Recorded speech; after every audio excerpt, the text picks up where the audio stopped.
How many of you make presentations using PowerPoint? Good, you're in the right place. My goal is to inspire a PowerPoint Renaissance. I'm going to show you a whole new way of creating PowerPoint presentations, a way that you can go home and use tomorrow. Ever find yourself feeling like this during a PowerPoint presentation? This is what death by PowerPoint looks like. They say that at any given moment there are approximately 1 million presentations going on. And if you consider that over 50% of them are awful, that's a lot of unhappy, bored people out there. So don't let your PowerPoint presentations become a crime scene. I'm going to show you some techniques that you can use to keep your audience alive and engaged. I'd like you to experience your own PowerPoint Renaissance. Your presentations will drive home your message and keep your audience awake and engaged. I will share with you ways people perceive and process information, how to take advantage of that to appeal to your audience, methods of packaging information succinctly, creating memorable impressions by combining pictures and words, and all the rest is just crap. C-R-A-P. Contrast, repetition, alignment, and proximity, 4 design principles. Before I get into the physiology and psychology of perception, I wanted to talk briefly about the PowerPoint application itself. How many of you have received a hard copy of the PowerPoint slides as handouts from a presentation? How many of you have received a link to the deck itself? I'll bet most of you have. Okay, now be honest. How many of you have ever gone back and reviewed that material? I have done this exactly twice. Once because I missed the original show, and once because there was a compelling diagram I wanted to review and reuse. PowerPoint was never meant to be an authoring tool to present written material, and when it is, you get death by PowerPoint. If I need complex policy, a code review, or data, I go to the source reference material, not the 10-point bullet slide. PowerPoint is an illustration tool meant to augment the information given by the speaker by setting a mood, making an analogy, or displaying visual information. Once seen in this light, you can use the strengths of PowerPoint coupled with how people receive and process information to take your presentations to new heights, and you'll never have to give out your slides as a hard copy again. There are 2 components to human perception, the physiological and the psychological. What our senses are able to take in and how our minds process that information. You can use both to your advantage when you design with PowerPoint. Human beings, for the most part, use sight as their primary sense for taking in new material. People see things differently, and that affects the way they respond to and absorb or tune out the information you provide in a presentation. In this set of slides, I'm going to talk about the ways that you can combine color, words, and images to take advantage of human perception, the psychology and physiology, to get your message across. First, a little bit about color. Children and young adults prefer brighter colors and primary colors. Red is the favorite color of most children aged 5. Older adults prefer subtler tones. Even education levels and the degree of sophistication seem to affect people's color preferences. In general, highly educated and sophisticated people prefer complex colors. Those with the names like lilac, ecru, and cactus. Those with less education or worldly experience prefer simple colors like blue, green, and orange. If you know a little bit about the group you are speaking to, you can pick a color scheme that lends itself to their preferences. Here are a few more examples. There are some differences in color preferences between men and women. The majority of both sexes pick blue as their favorite color, but men overwhelmingly prefer blue more than women. Men also like green in about the same percentages as women. Men do like black, but women, unless it's pants, shoes, or a cocktail dress, do not. Women like blue-based cooler colors, blue, purple, and green. An audience made up of registered nurses would probably enjoy the color palette in this slide. Both sexes picked orange as their least favorite color. Women also do not like gray. More women than men like red. Know your audience and select a color palette that they will respond to. But be aware that not all people see color the same way. Which one is ripe? Many people can't tell because they see no perceptible difference between red, orange, yellow, and green. Colors that seem so different to the average viewer appear to be the same color for the 2% of the population that have this type of color blindness. The most common form of color blindness is red-green, the degree of which is determined by which type of cones or color receptors in the eye are deficient or absent. The second most common form of color blindness is blue-brown. How many of you are checking your socks right now? Color and image perception are part psychology and part physiology.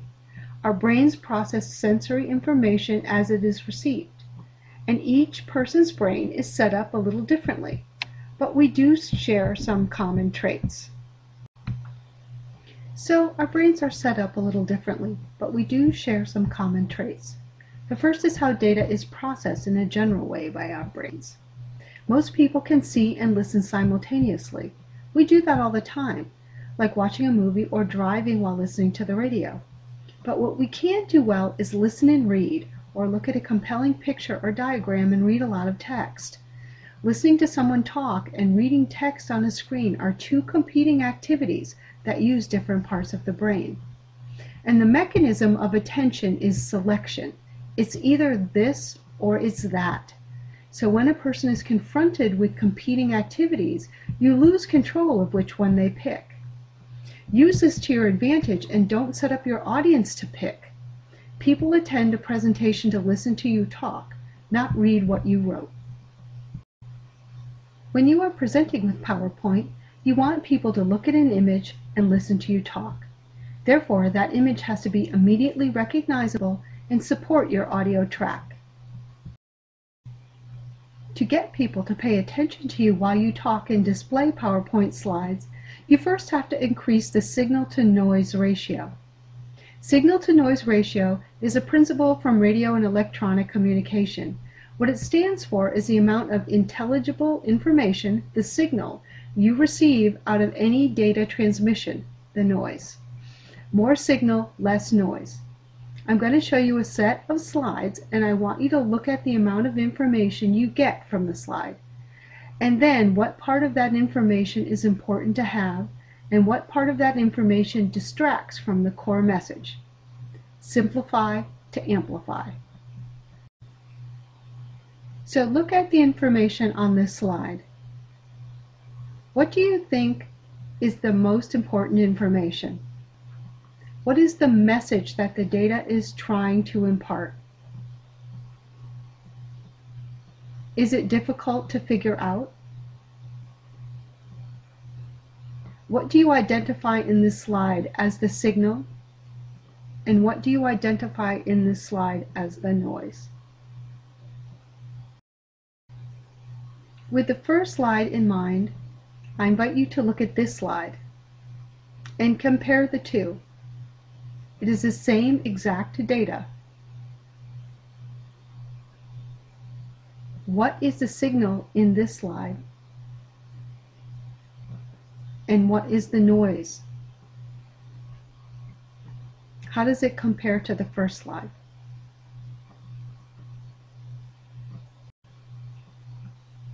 Finally, look at this slide.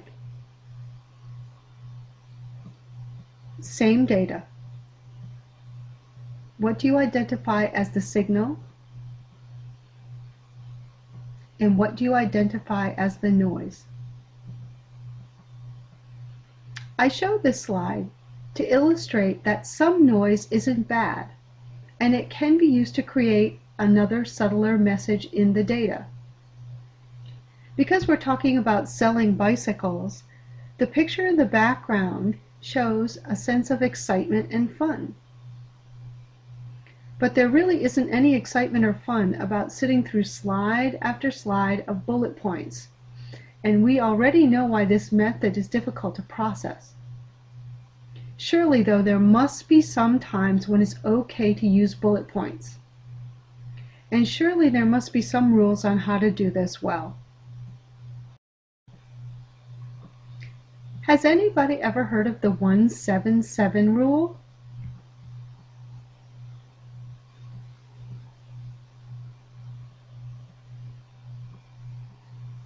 And I know all of you are reading the slide now and you're not listening to me talk. And this is the exact setup of competing areas in the brain, and this is what causes death by PowerPoint. Use bullet points only rarely. If you need to use them, remember you don't have to use bullets that are part of the default set or template or font face. I know I've lost most of you. I know that you're reading the slide and you're not listening to me.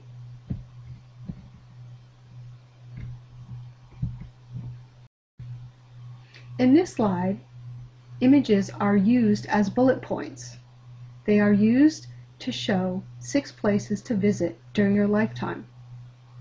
Images are a powerful way to get a message across for both you, the presenter, and the audience.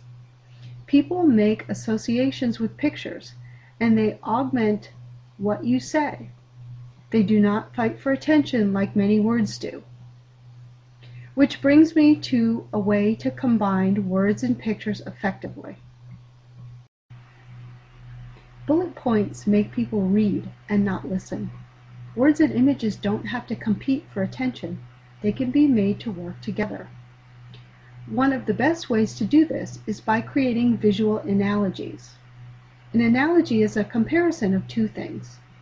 The following slides make a visual analogy. I'd like you to look at this slide and the next slide and compare them. They make the same analogy that blogs are like sharks. The first is a picture of a shark and has supporting bullet points. Compare this to the next slide. Just by typing 4 words, people in the audience are already making conclusions or at least forming ideas. Most of us have heard the old wives' tale that sharks have to keep moving or they die. And it really is just an old wives' tale. But by using that common idea, you can create a powerful and memorable statement. You have the audience now working for you, using their prior knowledge, their cultural knowledge, and their past experience. Another difference between the 2 previous slides is the quality of the artwork. When you select artwork for your presentation, remember, quality counts. Select professional-looking images. You can open an iStock photo account or use another photo agency. Better yet, take your own photographs. There are many places on the web where you can download high-quality, copyright-free artwork that can be used in presentations. However, make sure you follow the guidelines set out by the sponsoring group. Most copyright-free art can be used and distributed publicly, but it cannot be used to make money, such as printing the image on t-shirts and selling them. If you pay for art from an agency, follow their licensing guidelines. Most state that you cannot change the format of the image and will only allow a certain number of impressions, such as the number of copies printed in a newspaper. Once you have your artwork, you'll be able to use it to your advantage. 2 ways to combine images with text are by using quotations and statistics. Using quotations is a great way to combine pictures with words, and they make a great segue or transition from one topic to another. People will remember the quote and the picture, and form an impression on the material that comes after, even if it's technical or complex. Another great way to combine pictures and words is by using statistics. This slide could lead into a discussion about the importance of providing part-time workers with health insurance or sick time. You could jump into the details of the policy, provide a cost-benefit ratio, or other technical discussion. You could even minimize this further by just presenting the 72% and let your story explain what that percent means.